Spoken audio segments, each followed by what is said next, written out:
Yang terakhir kita ada nasta'inu. Terjemahannya kami memohon pertolongan. Boleh? Itu dia terjemahan kita pada hari ini, tuan. Ya? Itu dia terjemahan kita pada hari ini. Baik. Sekarang tengok pada kalimah kita yang pertama. Kan? Ya, tengok tadi, iyaka ni dia bukan satu kalimah, dia dua kalimah. Kalimah yang pertama kita ada iya. Iya. Baik.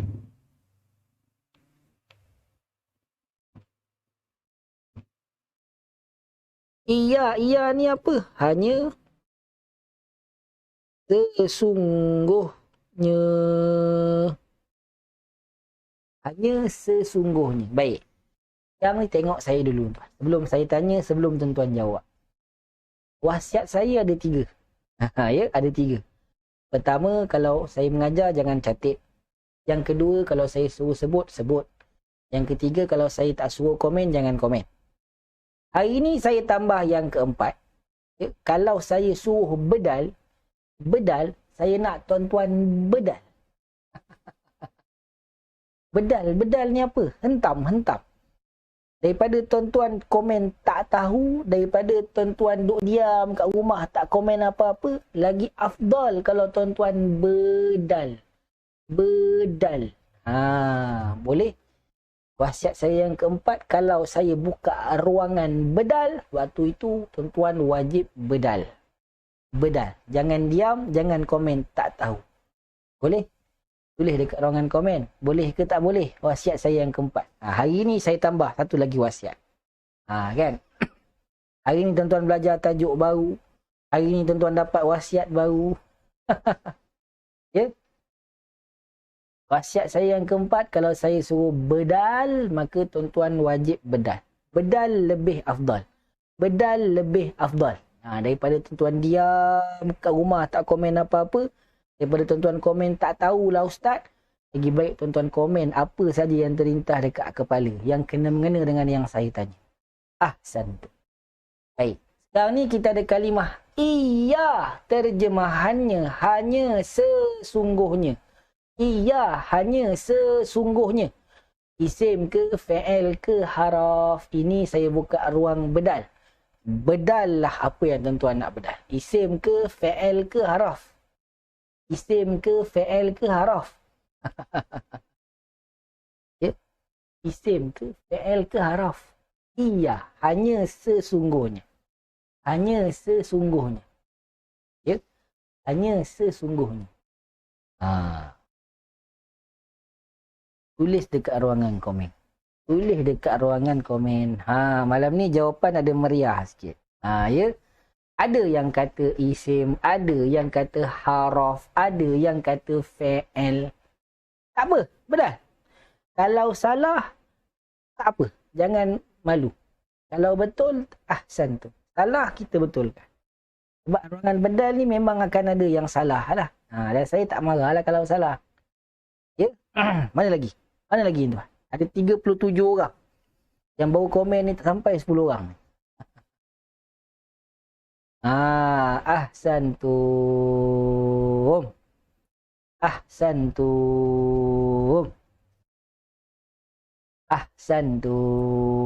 Ya.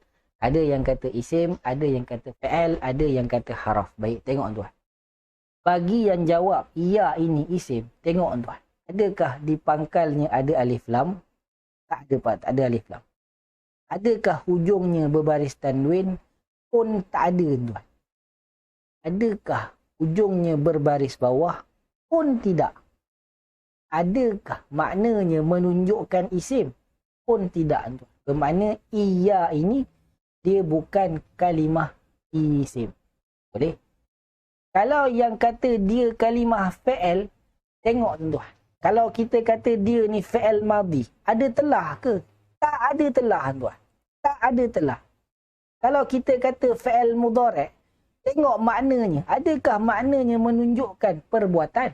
Hanya sesungguhnya perbuatan ke? Bukan tuan. Bukan. Adakah kita tengok ayat ini, dia menunjukkan macam menyuruh? Pun tidak. Makna kalau dah bukan isim, bukan fi'il, maka jawapannya ialah ia adalah kalimah haraf. Ia adalah kalimah haraf. Baik. Tak apalah. Yang betul tahniah, yang salah tak apa, memang ruangan bedal. Baik. Ia ni dia adalah kalimah haraf.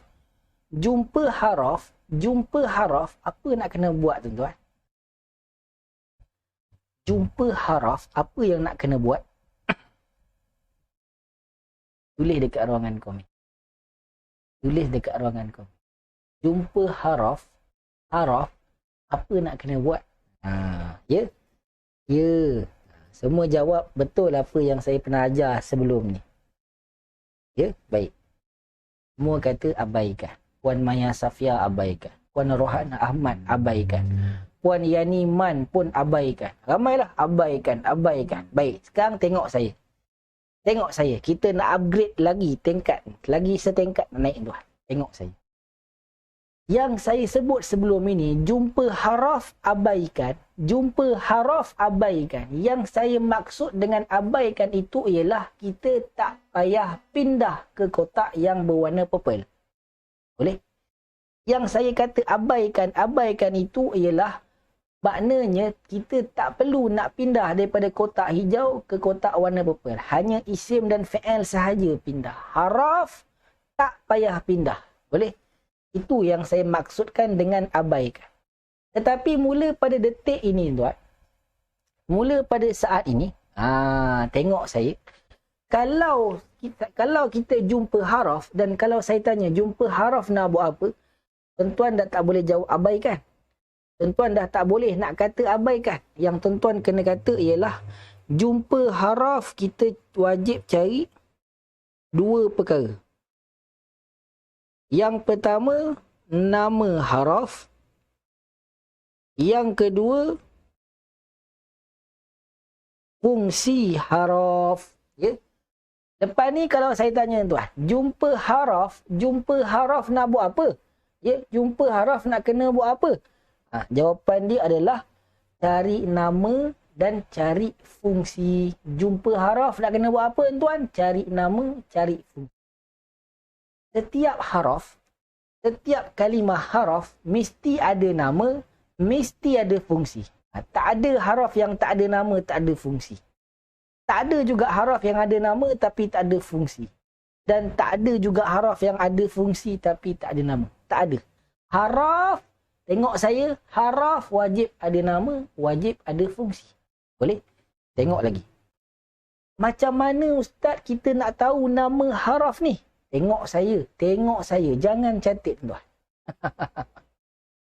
Selepas ini, kalau saya bagi pada tuan-tuan nama haraf, ya, kalau saya bagi tuan-tuan, haraf ini nama dia apa, maka waktu itu automatik tuan-tuan akan tahu fungsi haraf.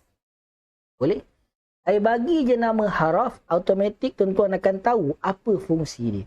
Ataupun kalau saya bagi pada tuan-tuan fungsi haraf tersebut, maka waktu itu automatik tuan-tuan confirm akan tahu nama haraf. Sebab kedua-dua ini dia saling kait-mengait. Dia saling berkaitan. Ya? Tahu nama, confirm tahu fungsi. Tahu fungsi, confirm akan tahu nama. Sebagai contoh. Saya bagi contoh tuan. Nanti tuan-tuan akan jumpa haraf tanya. Nanti tuan-tuan akan jumpa satu haraf yang mana haraf itu namanya haraf tanya. Agak-agak tuan-tuan, apa fungsi haraf tanya? Tulis dekat ruangan komen. Ni ruangan bedal ni saya buka. Tapi bedal tu biar betul-betul lah. Kan? Biar kena dengan skop dia. Haraf tu nama dia haraf tanya. Agak-agak tuan-tuan, apa fungsi haraf tanya ni? Tulis dekat ruangan komen. Tulis dekat ruangan komen. Ya. Tulis dekat ruangan komen.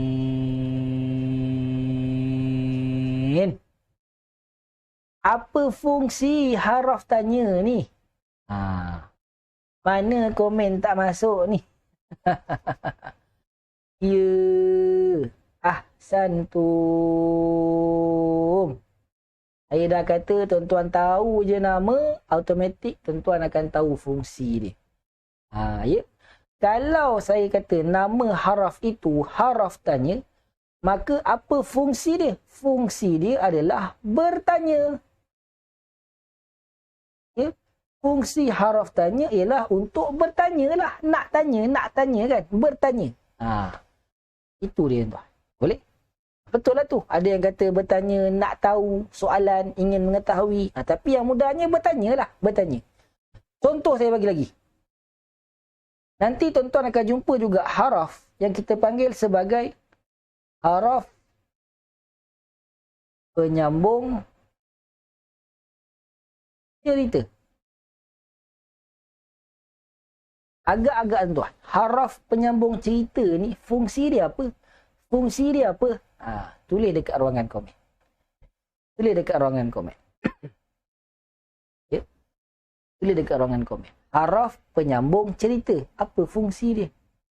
Ingat, nama dengan fungsi ni memang saling kena-mengena tuan. Dia tak boleh lari jauh. Tanya, fungsi dia bertanya. Penyambung cerita, fungsi dia apa? Fungsi dia apa? Tulis dekat ruangan komen. Tulis dekat ruangan komen. Ya, ahsantum. Ahsantum. Dah kalau nama haraf tu penyambung cerita, tentulah fungsi dia untuk menyambung cerita. Boleh? Kalau dah nama dia penyambung cerita, maka automatik kita tahu fungsinya ialah untuk menyambung cerita. Tuan Ahmad Nizam Damiri, apa dia yang arahan-arahan tu? Ya? Baik. Jadi itu dia contoh terkait dengan haraf. Lepas ni kalau saya tanya jumpa haraf buat apa? Cari nama, cari fungsi. Bukan lagi abaikan. Boleh? Baik. Sekarang tuan. Tengok ke depan. Tengok saya tuan. Tengok saya. Iya. Hanya sesungguhnya. Tengok saya punya ekspresi gaya saya kan. Agak-agak tuan. Iya, hanya sesungguhnya ini.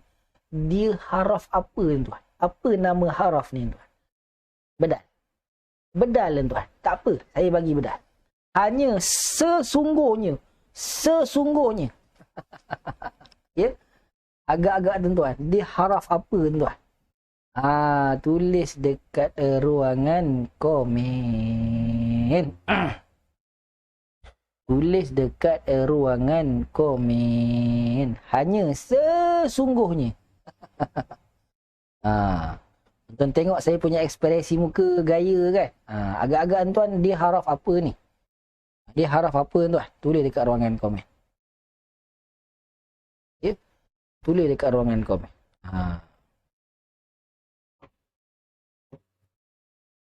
Ya? Haraf apa? Ada yang kata haraf tekan, ada yang kata haraf menegaskan, ada yang kata haraf tegas, ada yang kata penyambung makluman pun ada. Tak apalah, memang saya bagi bedal kan. Baik. Jadi, hanya sesungguhnya ini, dia haraf apa tuan? Dia ialah haraf penegasan. Haraf penegasan. Apa fungsi haraf penegasan? Menegaskan. Ya. Menegaskan. Kan? Hanya sesungguhnya ini dia haraf penegasan. Ataupun dalam bahasa Arab kita sebut sebagai haraf taukid. Ya. Ini istilah sajalah. Ya. Hanya sesungguhnya ini dia adalah haraf penegasan ataupun haraf taukid. Hanya sesungguhnya. Hanya sesungguhnya. Dia haraf taukid. Boleh? Baik. Dan selepas ini kalau tuan-tuan jumpa dalam Al-Quran, kan ada terjemahan sesungguhnya.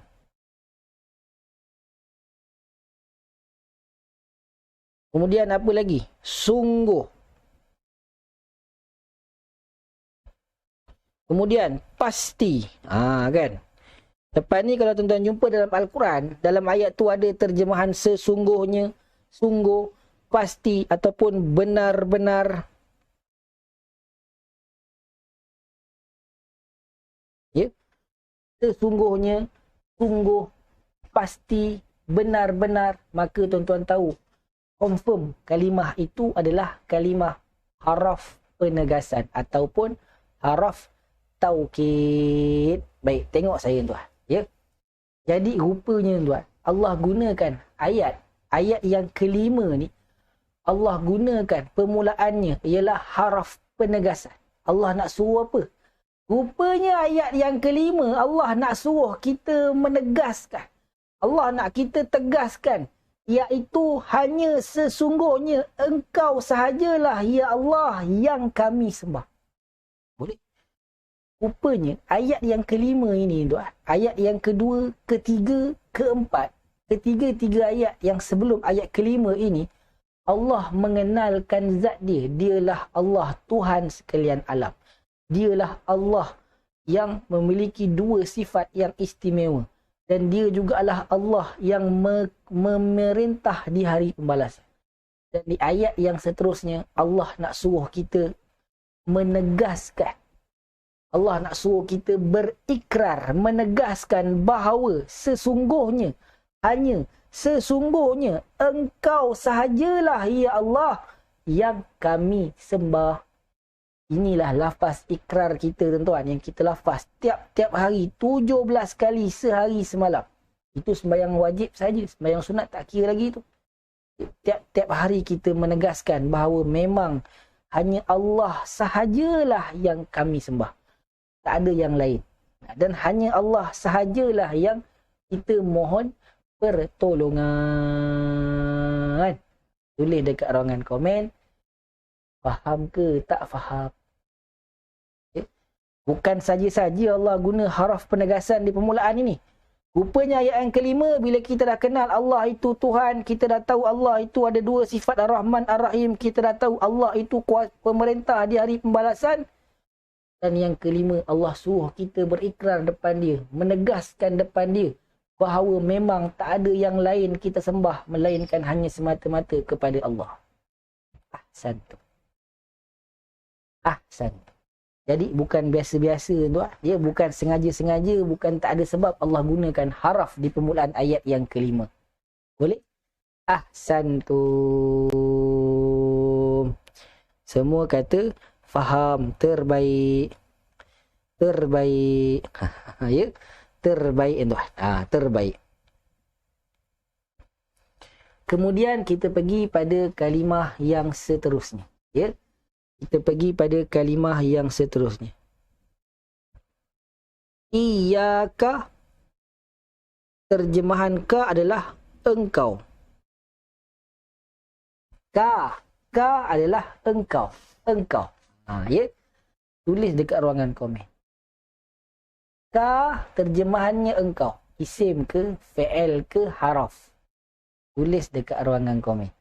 Tulis dekat ruangan komen. Ya. Ka ni engkau. Isim ke, fi'il ke, haraf.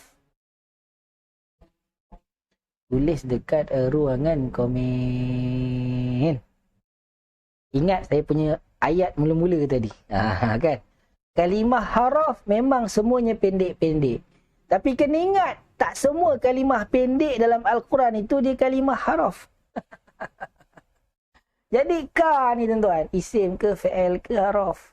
Tulis dekat ruangan komen. Tulis lagi dekat ruangan komen tuan. Ya, tak apalah, tak apa. Kalau salah jangan malu tuan. Ini memang ruangan bedal membedal.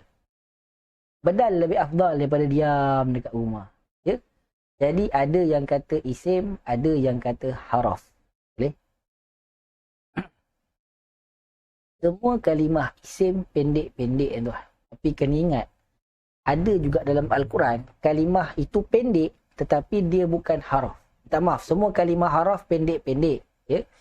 Tapi kena ingat, ya, rupanya dalam Al-Quran tak semua kalimah yang pendek itu kalimah haraf. Boleh? Sebagai contoh yang mana? Yang ini. Ka. Ka. Ka. Terjemahannya engkau. Ka ni isim ke, fi'il ke, haraf? Jawapannya dia adalah kalimah isim. Sebab apa isim? Sebab tengok tuan, terjemahan dia engkau. Engkau. Tuan-tuan dah jumpa belum engkau ni? Dah kan? Dekat mana? Dekat ganti nama. Ganti nama ke berapa? Ganti nama yang kedua. Kalau seorang, engkau. Ramai, kamu. Ya? Seorang, engkau. Ramai, kamu. Jadi, ka ni dia adalah kalimah isim.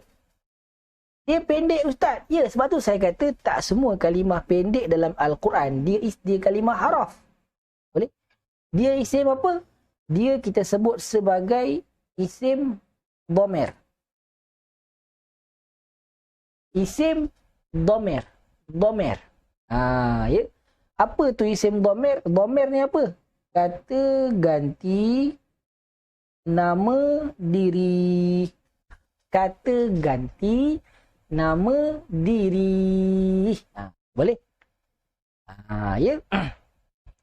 Jadi, semua isim dhamir, kalau tuan-tuan tengok, ya, isim dhamir ni, sebagai contoh, kan? Aku. Aku kan? Ana. Ana ni akulah. Ana ni aku. Tuan-tuan tengok tuan. Ana ni panjang ke pendek? Pendek je. Ana. Atau yang kedua, huwa. Huwa ni apa? Dia. Panjang ke pendek tuan? Pendek. Tapi dia haraf ke? Tidak. Dia isim. Isim apa? Isim dhamir. Ana pendek ke panjang? Pendek. Tapi dia haraf ke? Bukan, dia isim. Isim apa? Isim dhamir.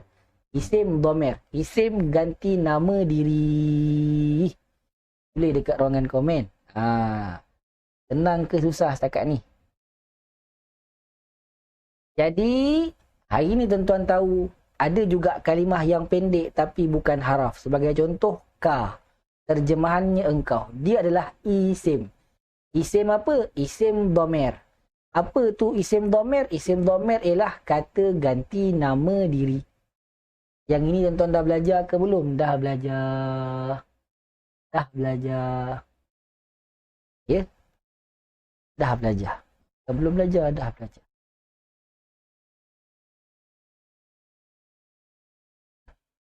Ahsantum. Ahsan. Jadi, kalau isim dhamir ni perlu pindah ke tak perlu pindah? Jawapannya tak payah pindah. Lepas ni, kalau kita jumpa lagi isim dhamir, dia isim tapi kena pindah ke? Tak payah pindah. Sebab yang kita nak pindah-pindah tu, kita nak cari ganti nama yang tersembunyi. Adapun isim dhamir ini, dia memang ganti nama diri dah. Apa lagi yang kita nak cari tuan? Tak payah cari. Maka tak payah nak pindah-pindah. Memang kita dah tahu ganti nama dia engkau. Engkau. Jadi tak payah nak pindah-pindah. Isim dhamir tak payah pindah. Isim dhamir tak payah pindah. Boleh? Jadi, semua kata senang. Semua kata faham. Ahsantum. Ahsantum. Ya, ahsantum. Jadi, mudah kata senang, semua kata faham. Kalimah yang terakhir, tuan. Kalimah yang terakhir.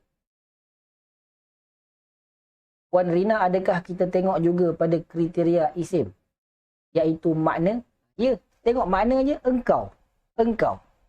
Kan? Kalau maknanya engkau, maka dia isim lah. Isim dhamir. Tapi kalau makna dia tadi mungkin seperti, mungkin dia haraf. Boleh? Sebab tu tengok makna. Baik. Yang terakhir tuan, kita ada lebih kurang 4 minit lagi. Na'budu.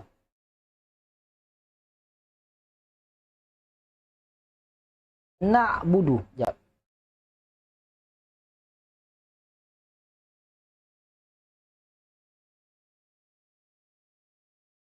Na'budu terjemahannya kami sembah.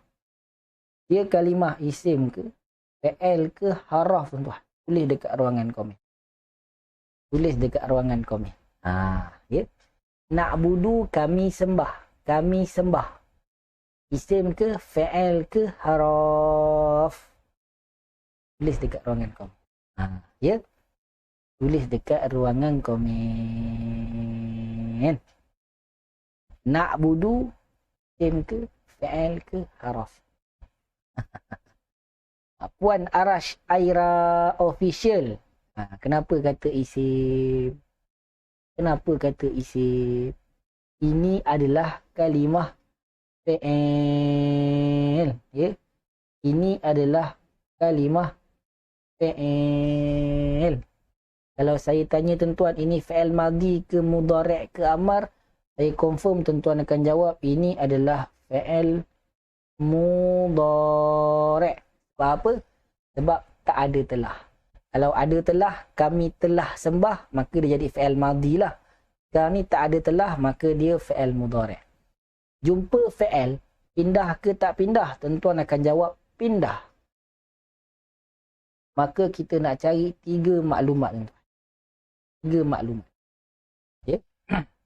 Yang pertama, jantinanya muzakkar ke muannas? Yang ini saya memang confirm tuan-tuan akan jawab jantinanya muzakkar. Sebab tak ada ta marbutah. Yang ni saya nak tanya. Jumlahnya mufrad ke jamak tuan? Kami sembah. Kami. Kami. Kami. Mufrad ke jamak tuan? Saya ulang tu. Kalau salah juga memang nak kena gigit. Ya. Kami. Kami sembah. Kami. Jumlahnya satu ke banyak? Mufrad ke jamak? Tulis dekat ruangan komen. Tulis dekat ruangan komen. Ya. Cantik. Asyik baik betul. Saya dah bantu dah tu. Ya. Jumlahnya adalah jamak. Ganti nama yang keberapa tuan? Pertama ke, kedua ke, ketiga? Tulis dekat ruangan komen. Ya. Kami sembah. Kami sembah. Tengok diagram. Jangan tak tengok diagram. Tengok. Kami sembah. Ganti nama pertama ke, kedua ke, ketiga? Tulis dekat ruangan komen. Tulis dekat ruangan komen. Ya. Tengok. Tengok. Kat ruangan komen. Kat mana kami? Kami tu dekat mana? Pertama ke, kedua ke, ketiga? Jawapan dah ada tu, bukan tak ada. Puan Rohana Ahmad, macam mana boleh pergi kedua tu? Macam mana boleh pergi kedua? Puan Rina, macam mana boleh pergi kedua? Ada tak kami dalam ganti nama kedua? Tengok kotak warna biru tu. Tengok kotak warna biru. Puan Aisyah, macam mana boleh kata kedua? Ya? Bukan tak ada terjemahan. Ada terjemahan. Ya, ada terjemahan. Ya, ganti nama yang pertama. Jadi dalam kalimah kami na'budu ada ganti nama nahnu. Ya, kami. Siapa dia kami itu? Kita lah tuan. Jadi dalam ayat yang kelima ini, tengok saya, dalam ayat yang kelima ini tuan, Allah suruh kita berikrar, ya Allah, hanya sesungguhnya Engkau sahajalah ya Allah yang kami sembah. Ini ikrar kita tuan. Allah gunakan fi'il mudhari', ya. Allah gunakan fi'il mudhari' menandakan memang kita ini akan senantiasa sembah Allah sampailah kita mati. Ya, sebab fi'il mudhari' ni perbuatan yang sedang ataupun akan berlaku. Bermakna memang tiap-tiap masa kita akan senantiasa sedang sembah Allah dan akan terus-menerus menyembah Allah di masa akan datang. Sampailah kita mati. Kalau Allah guna fi'il madhi, bermakna habis sembah, habis dah kerja kita. Tetapi Allah guna fi'il mudhari'. Ya, bermakna ikrar kita depan Allah, memang tiap-tiap hari kita akan sentiasa sembah Allah dan sampai bila-bila pun kita akan menyembah Allah. Boleh? Itulah tuan, ini ikrar kita yang kita lafazkan. Itu yang pertama. Yang kedua, iyyaka na'budu ni, hanya Engkau sahajalah ya Allah yang kami sembah. Ya. Ini untuk urusan-urusan di akhirat tuan. Bila kita sembah Allah, itu terkait dengan perkara akhirat kita sana. Betul? Adapun wa iyyaka nasta'in, dan hanya engkau sahajalah ya Allah tempat kami meminta pertolongan, kata ulama tuan, itu untuk urusan dunia. Bermakna selain daripada kita berikrar untuk senantiasa menyembah Allah, ada satu lagi ikrar kita, iaitulah kita berikrar untuk urusan dunia, kita akan minta hanya semata-mata pertolongan daripada Allah. Boleh tak nak cari dunia? Silakan. Tapi ingat, pergantungan kita kepada Allah kekal sampai bila-bila. Ya, bermakna urusan akhirat pun kita berjanji dengan Allah, kita akan sembah Allah. Urusan dunia pun apa-apa saja kita dah berikrar, kita akan memohon pertolongan hanya semata-mata kepada Allah. Harapan kita, ya, pengharapan kita hanya semata-mata kepada Allah. Dia sahaja yang boleh tolong kita untuk segala urusan dunia kita. Boleh? Tulis dekat ruangan komen siapa yang faham daripada mula sampai habis. Tulis Alhamdulillah. Siapa yang faham daripada mula sampai habis, tulis dekat ruangan komen Alhamdulillah. Okay. Jadi tuan, habis dah kelas kita pada malam ni. Bila lagi nak jumpa? Jumaat minggu depan. Lama lagi. Tuan-tuan boleh tutup buku, boleh rehat. Kita pun ada bukaan negeri kan, ada boleh nak jalan-jalan dulu. Ya. Jadi ahsantu. Semua kata alhamdulillah, alhamdulillah, alhamdulillah. Jadi tuan-tuan, di kesempatan ini saya nak mohon ya doa daripada tuan-tuan semua. Tuan-tuan ni semua orang yang atas saya kan, ya. Maka sudah tentunya tuan-tuan orang yang lagi banyak beribadah berbanding saya lah. Maka saya mengharapkan doa tuan-tuan. Saya duduk dekat rumah mentua saya sementara nak tunggu rumah sendiri ni. Jadi abang ipar saya dan ayah saya baru saja disahkan positif. Ya. Jadi masing-masing sudah pun dah siap-siap nak bergerak ke pusat kuarantin MITC Melaka lah. Jadi saya minta tuan-tuan doakan kami agar ya, yang tak terkena ni Allah Ta'ala jaga dan tak jadi positif lah. Ya. Jadi saya mohon doa tuan-tuan untuk kebaikan kita semua sama tuan-tuan. Ya. Dan moga-moga semua doa yang baik-baik itu Allah Ta'ala pantulkan kepada tuan-tuan juga, insya-Allah. Jadi kita sudahi kelas kita pada malam ni. Sebelum tu saya minta maaf jika ada salah silap tuan-tuan. Ya. Jangan kecil hati, jangan ambil hati. Kita sudahi kelas kita dengan sama-sama membaca tasbih kafarah dan suratul Asr. Subhanakallahumma wa bihamdik, asyhadu an la ilaha illa anta, astaghfiruka wa atubu ilaik. Bismillahirrahmanirrahim. Al-'asr innal insana lafi khusr illa alladhina amanu wa 'amilus shalihat wa tawassaw bil haqqi wa tawassaw bis sabr. Jangan lupa doakan saya tuan-tuan, doakan saya dan keluarga mentua saya ya dalam sujud qiyamul lail tuan-tuan, dalam sujud tahajud tuan-tuan, dalam sujud solat hajat tuan-tuan. Sebut nama saya tuan-tuan. Ya, moga-moga Allah jaga saya dan tuan-tuan semua sekali daripada COVID-19. Wassalamualaikum warahmatullahi wabarakatuh.